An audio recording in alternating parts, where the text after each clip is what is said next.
একজন গায়ক প্রথম কোনো অনুষ্ঠানে অসাধারণ পারফর্ম করলেন, এরপর দর্শকদের প্রত্যাশা বেড়ে গেল, পরের বার আরো ভালো কিছু শুনতে চায় সবাই। সেই গায়কও নিজের পারফরমেন্সকে আরো উন্নত করার চেষ্টা করেন, নতুন কিছু শেখেন, নিজের সীমা ছাড়ানোর চেষ্টা করেন। নির্বাচন কমিশনের ক্ষেত্রেও সেটাই সত্য। অতীতের এই রাজ্যে 6 দফা 7 দফা 8 দফায় ভোট করেও মৃত্যু ঠেকানো যেত না, রক্তপাত ঠেকানো যেত না, কিন্তু এবার প্রথম দফার ভোটেও কোথাও কোনো মৃত্যু নেই, সেভাবে রক্তপাত নেই, বুথের ত্রিসীমানায় কোনো গোলমাল নেই, রিপোলিং নেই, অভিযোগ নেই। এই যে সাফল্য, এই সাফল্য আরো সাফল্যের নেশা ধরিয়ে দিয়েছে ইলেকশন কমিশনকে। আর তার জন্যই দ্বিতীয় দফার আগে আরো কড়া সিদ্ধান্ত কমিশন নিয়ে ফেলেছে, তার প্রয়োগ শুরু হয়ে গেছে। আর সেই সব প্রয়োগ শুরু হতেই কালীঘাট কামাক স্ট্রিট সর্বত্র চোখের জল।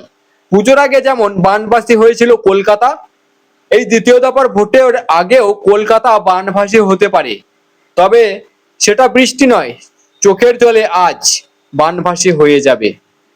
আমি আপনাদের বলবো, ডায়মন্ড হারবারে ভাইপো বাহিনী মানে বাইক বাহিনী, ডায়মন্ড হারবারের ভাইপো ভক্ত পুলিশ বাহিনী কেমন করে তারা ভয়ে কাঁপছে। তাদের বিরুদ্ধে এই প্রতিবেদন রেকর্ড করার একটু আগেই যে যা যা পদক্ষেপ ডায়মন্ড হারবারে হয়েছে আমি সবটাই আপনাদের বলবো। সেই সঙ্গে বেশি করে জানাবো দ্বিতীয় দফায় কেমন ওষুধ তৈরি করে রাখছে নির্বাচন কমিশন। এই প্রতিবেদন যদি ভালো লাগে অবশ্যই সাবস্ক্রাইব করবেন আইজে নিউজ বাংলা। আমাকে দেখে কেউ ভিডিওটি ছেড়ে চলে যাবেন না। আর যাই করি না কেন, প্রতিবেদনের তথ্য ভুল দেব না। আমি একজন MA BEd কমপ্লিট শিক্ষিত বেকার যুবক। শুধু একটাই ভুল হয়ে গিয়েছে, ছোট্ট ভুল, পশ্চিমবাংলায় জন্মগ্রহণ করে। আসলে এই পশ্চিমবাংলাটা তো অন্য একজনের সম্পত্তি, তাই ভুলটা আমারই। আপনারা সাবস্ক্রাইব করে সহযোগিতা করলে আমিও দেখিয়ে দেব প্রতিবেদন দ্বারা কিভাবে প্রতিবাদ করা যায়। চলুন জানা যাক দ্বিতীয় দফার প্রস্তুতি কেমন। দ্বিতীয় দফার ভোটের আগে 11 জন পুলিশ পর্যবেক্ষক নিয়োগ করলো নির্বাচন কমিশন। ভোটে যে নজরদারি সেটা আরো আঁটোসাঁটো করার একটা পরিকল্পনা। মানে প্রথম দফায় যেটুকু টুকটাক অশান্তি হয়েছে, কমিশন চাইছে দ্বিতীয় দফায় তার সম্ভাবনাও একটুও যেন না থাকে, এমনই পরিকল্পনা। সেই কারণেই পুলিশ পর্যবেক্ষকের সংখ্যা বাড়িয়ে দেওয়া হলো। আমি সব সংখ্যাটা আপনাদের বলবো, তার আগে আমি একটু ভিডিও দেখাতে চাই আপনাদের।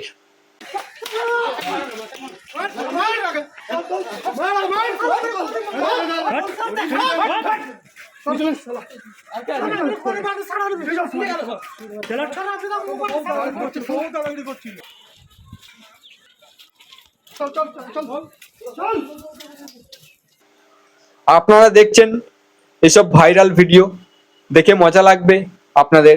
কেন্দ্রীয় বাহিনীর একটা বিশেষ লাঠির কথা বলেছিলাম না আগে, যেটা বিশেষ জায়গায় পড়লে নাকি বিশেষ বিশেষ জ্বলুনি হবে, মারাত্মক জ্বলুনি। এরপর তারা বসতে গেলেই মনে পড়বে সেই লাঠির কথা। আরে বাবা রে বাবা, কি ভুলটাই না করেছিলাম। কেন্দ্রীয় বাহিনী এবার সেই জ্বলুনির বিরুদ্ধে একটা ওষুধও রেখেছিল। ওষুধটা কি না, সঙ্গে সঙ্গে তাদেরকে জেল পুলিশের আন্ডারে দিয়ে দেওয়া হয়েছিল, যাতে তারা সেখানে আরো সেবা শুশ্রূষা পেতে পারে এবং শারীরিকভাবে সুস্থ হতে পারে। এবার বলি কেন্দ্রীয় বাহিনী এবার কি কি ব্যবস্থা করছে। এইসব ভাইরাল ভিডিওগুলো দেখলেন তো, এইসব দেখার পরে দ্বিতীয় দফায় যে 142টি আসনে ভোট রয়েছে, তার মধ্যেও অনেক খতরনাক জায়গা আছে।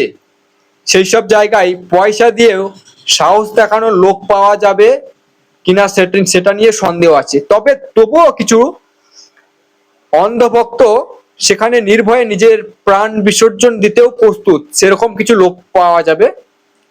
তারা চলেও যাবেন সেখানে। তাদের জন্য আমি বলবো বেস্ট অফ লাক, এগিয়ে যান, আপনারা আপনাদের লক্ষ্যে পৌঁছে যান, বিসর্জন দিন, আপনাদের থেকে আর কোনো লাভ নেই।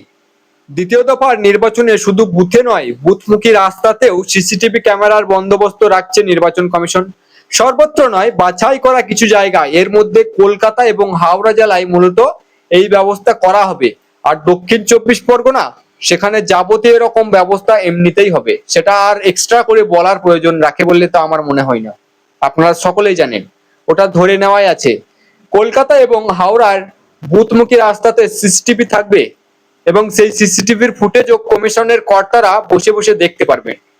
এবার বলি দ্বিতীয় দফায় প্রিজাইডিং অফিসার কিংবা ধরুন পোলিং অফিসার কেন্দ্রীয় সরকারি কর্মচারীরা উত্তরবঙ্গ থেকে 16,000 কেন্দ্রীয় সরকারি কর্মীকে ভোট কর্মী হিসাবে দক্ষিণবঙ্গে নিয়ে আসা হচ্ছে।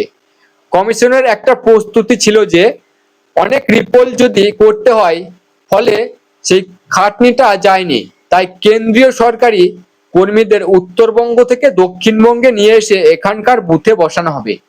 সেই সঙ্গে আপনাদের জানিয়ে রাখি, দ্বিতীয় দফায় মোট 2321 কোম্পানি কেন্দ্রীয় বাহিনী হাজির থাকছে 1442টি বিধানসভা আসনে।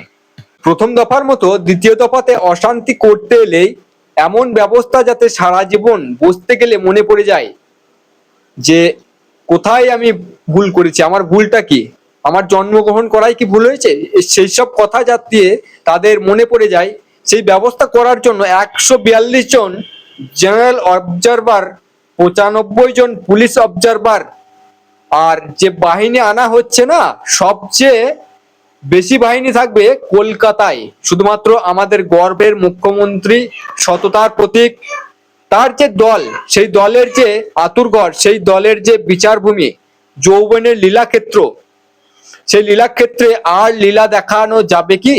সেই লীলাক্ষেত্রে লীলা দেখানো বন্ধ করার জন্য এই প্রক্রিয়া নেওয়া হয়েছে।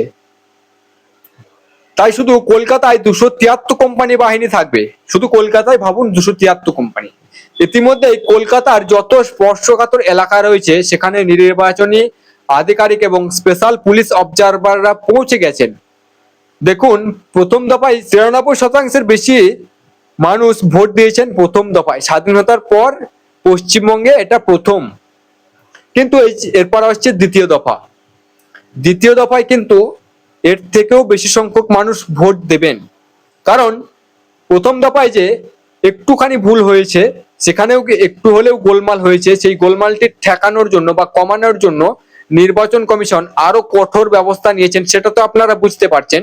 তাই শহরতলিতে যারা বাস করেন তারাও রাস্তায় নেমে ভোট দিতে আসবেন, তারাও আর ভয় পাবেন না। আগে কলকাতায় যত ভোট হয়েছে সেখানে বোমাবাজি, আটকে দেওয়া, বুথ জ্যাম ইত্যাদি হয়েই থাকতো, কিন্তু এবার আর সেটা সম্ভব হচ্ছে না। তাই কলকাতার মানুষও রাস্তায় নামবে এবার ভোট দিতে। দ্বিতীয় দফার ভোটে প্রিজাইডিং অফিসার মানে যারা ভোট নেবেন তাদের নিয়োগ করা হয়েছে উত্তর 24 পরগনায়। উত্তর 24 পরগনার সংখ্যা কি 6620 জন এবং দক্ষিণ 24 পরগনায় 6600 জন। অর্থাৎ প্রথম দফায় এরা খুব সততার সাথে, দক্ষতার সাথে ভোট নিয়েছেন, ভোট গ্রহণ করেছেন। তাই এদেরকে আবার দ্বিতীয় দফায় ভোটে নেওয়া হচ্ছে। ভোট নেওয়ার জন্য নির্বাচন কমিশনের একটি ভরসা পেয়েছেন তারা, নির্বাচন কমিশন এদেরকে ভরসা করেছেন, তাই তাদেরকে পাঠানো হয়েছে দ্বিতীয় দফা ভোটের জন্য।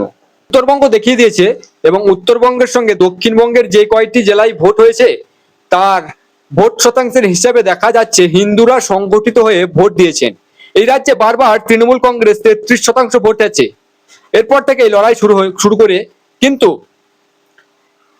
এবার সেটা তারা করলেও উল্টো দিকে হিন্দু ভোট একটা বড় অংশ, হিন্দু ভোটের 70% হাতে আছে, এটাই ধরে বিজেপির লড়াই চলছে। ফলে পরিবর্তনের লক্ষ্যে যে ভোট প্রথম দফায় হয়েছে, দ্বিতীয় দফাতেও আশা করি সেই রকম হবে।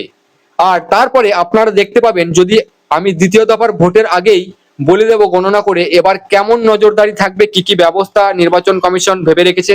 এই প্রতিবেদন কেমন লাগলো জানিয়ে অবশ্যই মন্তব্য করবেন। ভালো লাগলে বন্ধুদের শেয়ার করবেন, আর খারাপ লাগলে শত্রুদের পাঠিয়ে দেবেন।